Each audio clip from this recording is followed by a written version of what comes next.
Speaking of these pilots, how it can look like, how should I imagine that, like focusing on one product, or what is the best approach to implement the pilot program?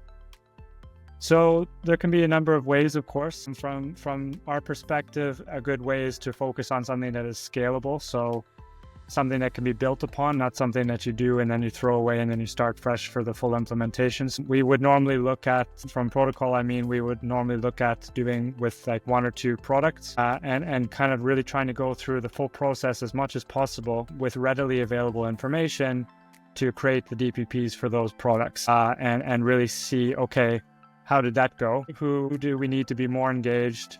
What data is missing? How are we going to create that data?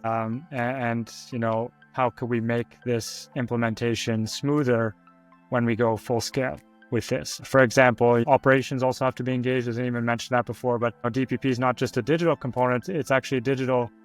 It's tied physically to the product. So you need to connect in your operations of production every product to a DPP, which is another layer of coordination that needs to happen there. So this can take a lot more time than companies think. And even though I mentioned 2027 is the first horizon, it's not too early now. I think for especially medium and large companies with a lot of suppliers, a lot of especially complex products, there's no harm in running a scalable pilot now. Even if it goes well, then you say, okay, then we just, park this and we know roughly how long it will take and we'll start our full implementation in a few months or a year. You don't really lose anything in doing that because you're going to have to do it anyway. So would you recommend to companies to start right now, or to wait for final version of this ESPR and then act? We sell a solution for DPP, so of course I want everyone to besides that, start using that. As an expert. But I think the key is for companies to start preparing now, especially preparing internally. And there's it doesn't even have to be necessarily DPP focused. There's things that can be done already today that will help for DPP, but that companies should be kind of doing anyway, which is reassessing your digitalization strategy, your data management strategy, what type of platforms you're using to manage your information about your products and so on.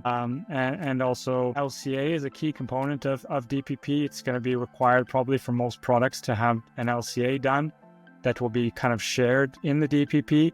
So I think that's actually a really great place to start. LCA is much more familiar to companies than DPP, even though for some companies it's still quite sort of alien.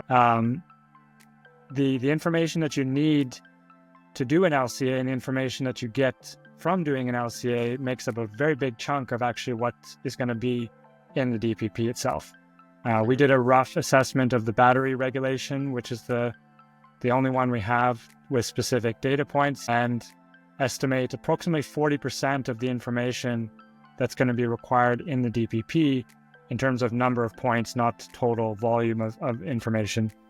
But 40% of the points that are required are addressed in doing an LCA exercise. So that would be a great place to start. Actually, if companies don't have an LCA, start with that. That gets you a big step forward. But in general, don't hesitate to start reaching out to service providers like Protocol to get the answers that you need, and also to start kind of get the ball rolling within your organization in terms of sharing the information there.